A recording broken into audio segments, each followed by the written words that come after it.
The lead actors of Bewitched were said to be cursed, suffering strange health issues on set, but that is just the tip of the iceberg.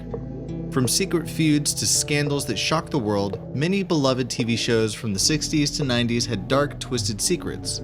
Crazy, right? How could such wholesome entertainment hide so much drama? But buckle up, because nostalgia isn't always as pure as it seems. Did you know that Andy Griffith is considered one of the most perfect TV shows ever made? Its warm, small-town charm made it feel like a slice of heaven. But here's the shocker. Behind the scenes, the set was anything but heavenly. Andy Griffith himself admitted the show was no fairy tale. Cast tensions were uncontrolled, with rumors swirling that Andy and Frances Bavier, who played Aunt Bee, couldn't stand each other off camera. Frances was reportedly so difficult to work with that she barely spoke to the cast when cameras stopped rolling. But wait, there's more. The show's wholesome father-son bond between Andy and Opie was a highlight on screen. Yet off-screen, Ron Howard, who is Opie, witnessed some of the darker moments of adult behavior on set. And Don Knotts, who played Barney Fife, left the show not just for the career reasons, but because he didn't feel appreciated by Andy Griffith himself. It's hard to believe that this lighthearted gem hid so much tension. How could such a picture-perfect series have so many cracks within its foundation? Let's dive deeper into more 60s classics. The lead actors of Bewitched were said to be cursed. Both Dick York and Dick Sargent, who played Darren, faced serious health issues that almost derailed their lives.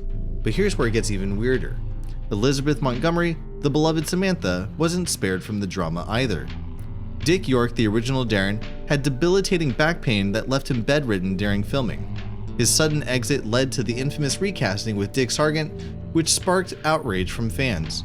People swore the show lost its charm after the switch, and Sargent himself reported that he felt like an outsider the entire time. And with Elizabeth Montgomery? While she kept the magic alive on screen, her personal life was full of confusion. Rumors swirled about an affair with the show's director, causing tension behind the scenes. Not so spellbinding anymore, huh? And many claimed that the show faced actual supernatural interferences. Lights flickering on set, props moving on their own. Some believe the show's witchy theme had actually invited real-life chaos. It's wild to think that this beloved sitcom had such a dark undercurrent. Gilligan's Island wasn't just a quirky sitcom about castaways. It was actually highly criticized. While the show itself seemed silly on screen, the behind-the-scenes drama was anything but. Let's start with the infamous pay disparity. Dawn Wells, who played Mary Ann, and Tina Louise, who played Ginger, were paid significantly less than their male co-stars. Tina Louise was so frustrated by her treatment that she often clashed with the rest of the cast. But wait, there's more. Bob Denver, that's Gilligan for you, he was a lovable goof on screen, but off screen, he was a fiery advocate for fairness. He reportedly threatened to quit unless actresses got equal billing in the credits. Could you imagine the show without Gilligan? And here's a mysterious twist. The theme song refers to "and the rest" instead of naming two characters. What was that all about? Many believe it was a blatant snub to save money. Fans were furious, and the backlash was so strong that the lyrics were later changed. A goofy comedy hiding so much real-life drama. Who'd have thought?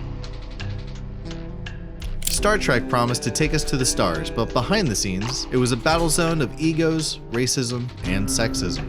Nichelle Nichols, who played Lieutenant Uhura, almost quit the show because of the discrimination she faced. It wasn't until Dr. Martin Luther King Jr. himself convinced her to stay, and she decided to keep breaking barriers on screen. William Shatner, who played Captain Kirk, was notoriously difficult to work with. Co-stars often accused him of stealing lines and hogging spotlights. George Takei openly criticized Shatner for being self-centered, sparking decades-long feuds. And Leonard Nimoy? He became so beloved by fans that the network was forced to pay him higher royalties than they ever anticipated, something Shatner reportedly didn't take kindly to. And let's not forget the groundbreaking moment that caused a nationwide uproar, the first interracial kiss between Kirk and Uhura. While it was a progressive move, the network feared backlash from Southern audiences and almost cut the scene. The original series was almost canceled after its second season. It was only after an unprecedented fan campaign that NBC renewed it for one more season. So, was the show's mission of unity and diversity real, or was it all just a facade? The next show might have even darker secrets. Did you know Barbara Eden's iconic Jenny costume almost didn't make it on air because it was deemed too scandalous? The network went into a frenzy over her exposed belly button. They even had censors on set just to make sure it was always covered. But that wasn't the only drama that bottled up on this seemingly lighthearted show. Larry Hagman, who played Major Nelson, was notorious for his temper on set. He clashed with directors, demanding rewrites, and was reportedly difficult to work with due to his perfectionism. At one point, the producers even considered replacing him. And let's talk about the bizarre twist in the final season. The producers decided Jeannie and Major Nelson should actually get married, despite Barbara Eden publicly opposing the idea. She felt it ruined the mystery and magic of the show. And it turns out, she wasn't alone. Fans were upset, and many blamed this storyline for the show's eventual cancellation. But here's a mysterious tidbit. The prop bottle Jeannie lived in was actually a repurposed Jim Beam liquor decanter. Your favorite magical hideaway was once a whiskey bottle. Some of the Brady siblings dated in real life. Barry Williams and Maureen McCormick had a brief fling that added an awkward twist to those family dinner scenes. And that's not all. Barry also took Florence Henderson on a date once. But the drama didn't stop there. Behind the scenes, the cast wasn't as picture perfect as the iconic opening credits made them seem to be. There was constant tension over who got the most screen time. Maureen later revealed in her memoir that she struggled with the cocaine addiction during and after the show's run. And let's not forget Robert Reed, who secretly despised the show. He wanted the Brady Bunch to have more meaningful storylines and often clashed with producers over a campy tone. In fact, Reed hated the infamous Johnny Bravo episode so much that he refused to participate in it. And here's a wild twist. The Brady family home wasn't even real.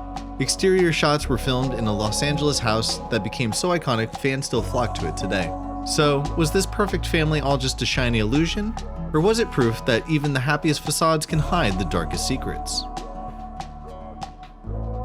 All in the Family is one of the most controversial shows in history. It was a social commentary that ruffled more feathers than Archie Bunker himself. But here's a shocker. Carroll O'Connor, who played the loudmouthed Archie, was the exact opposite of his character in real life. He often fought with the writers to make Archie more human and less offensive. And speaking of behind-the-scenes drama, the cast didn't always get along. Jean Stapleton, who played Edith, was reportedly frustrated by Carroll O'Connor's tendency to rewrite scripts on the fly. O'Connor's perfectionism sometimes left the crew scrambling, and tensions ran high. But here's where it gets even more twisted.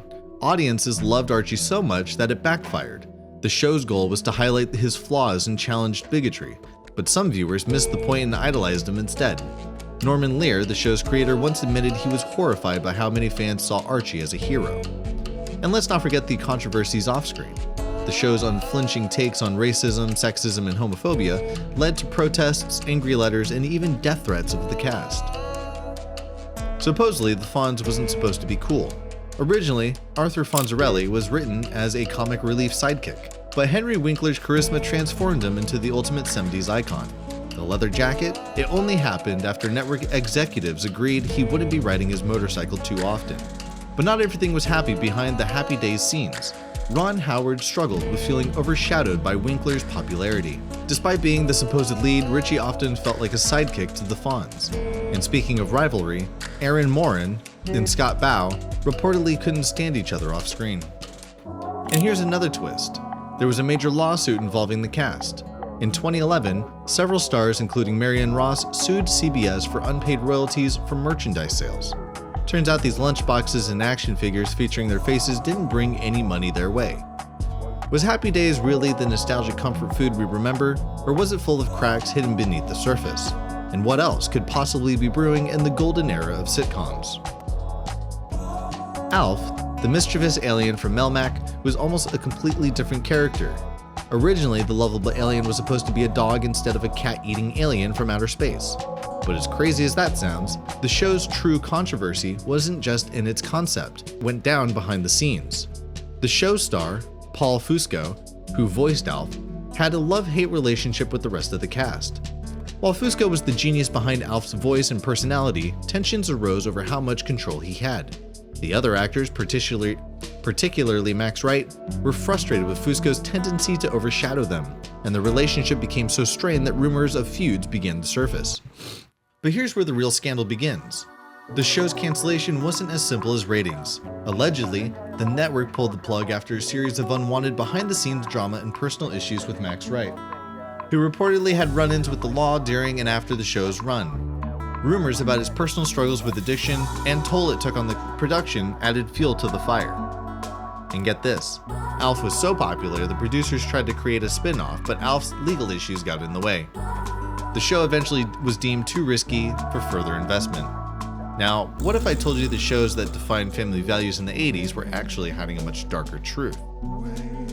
The Cosby Show, praised for its groundbreaking portrayal of an African-American family, was all about warmth, humor, and, well, Bill Cosby as America's lovable dad. Bill Cosby's public image as the American dad was so carefully crafted that it almost felt like a campaign. He went out of his way to distance himself from any negative press, creating a squeaky clean persona, while the real man behind the facade remained hidden. But behind that charming smile, Cosby's real life was unraveling in ways most people never saw coming.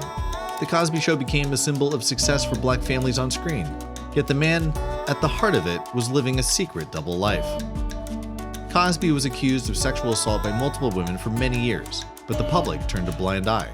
It wasn't until years later, after a flood of accusations came to light, that the carefully constructed image came crashing down. And here's a twist. Despite the overwhelming allegations, Cosby remained beloved by many until the very end. It wasn't just the actor that people worshipped, it was the idea of a perfect, loving family, even if that idea was built upon lies. So was it as truly groundbreaking as everyone thought it was, or was it just an elaborate ruse to cover up something even darker? We'll likely never know. We all remember J.R. Ewing's ruthless antics, but behind the glitzy suits and explosive drama, the show had its own share of jaw-dropping controversies that you never saw coming. Let's start with the shocking "Who Shot J.R." cliffhanger. It was one of the most iconic moments in TV history, so iconic in fact, that it changed how people watch TV forever. But here's the twist. The entire cast, including the writers, didn't even know who the shooter was. The producers kept it a secret until the very last moment, forcing actors to film their scenes with no clue about their own fate. The explosive egos of Larry Hagman and Patrick Duffy often clashed, but it was Hagman's behavior that caused the biggest stir. He had a notorious reputation for being difficult on set, often making demands that drove producers and fellow actors crazy. Yet despite his tantrums, his portrayal of JR made him an undeniable TV legend. In the early 1980s, Dallas became embroiled in a scandal involving a rumored affair between two of its cast members. The gossip mills went into overdrive and the chemistry between the co-stars became too real for some fans. You probably didn't see it coming. Did you know that the iconic car, KITT, was nearly a completely different vehicle? The producers originally wanted a Corvette as KITT's sleek body, but they ended up with the futuristic Trans Am because that became an icon of its own right. But as cool as KITT was, the behind-the-scenes drama was more shocking. Let's start with the fact that David Hasselhoff, who played the brooding Michael Knight, was a real-life diva on set. Despite his charm and popularity as the show's lead, he wasn't always the easiest to work with. Many of the cast and crew members described him as being difficult to deal with. In fact, rumors of his on-set behavior were so bad that many said he treated his co-stars like background props. But what made things even messier was his growing popularity. Hasselhoff's rising fame put him at odds with the production team, who were frustrated with his ego and desire to push his own ideas. But it didn't stop there. Did you know that some episodes of Knight Rider were filmed with extreme secrecy to prevent plot spoilers from leaking? In fact, cast members would often be given scripts just hours before filming, and some of them were even kept in the dark about major plot twists. The iconic 90s sitcom we all grew up with, Friends, wasn't just about six pals navigating life in New York. It was also a breeding ground for some of the juiciest behind-the-scenes controversies. The entire cast of Friends was paid the same amount, but it wasn't all harmony.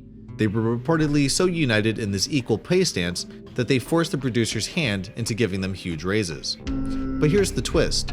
The pressure from the cast led to a rumored tension between Jennifer Aniston and Courtney Cox. As the two biggest stars, they were seen as the driving forces of the show, but their growing influence caused some friction behind the camera. Did their rise to fame affect their friendship?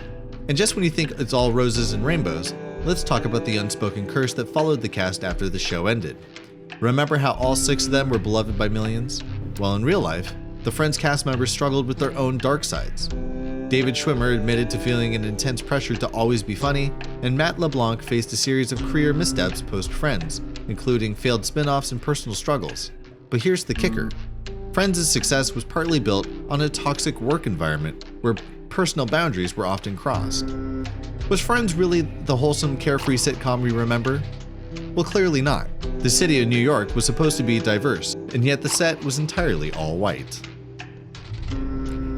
What if I told you that the beloved Fresh Prince of Bel-Air, the show that gave us unforgettable catchphrases and star-studded casts, was actually hiding a secret tension behind the laughs? Will Smith may have played the cool, fun-loving, street-smart teenager who moved to the luxurious Bel-Air mansion, but was everything as smooth as it seemed? The Fresh Prince of Bel-Air wasn't originally supposed to be a sitcom at all. Will Smith was offered the role after he became a rap sensation, but the show was initially meant to be a drama before it got turned into a comedy. Behind the success, there was a surprising twist. Will Smith's relationship with one of the co-stars wasn't as picture-perfect as it seemed. The scandal? The departure of the original Aunt Viv. Janet Hubert, who played the beloved character, was fired from the third season, and the situation quickly became a public nightmare.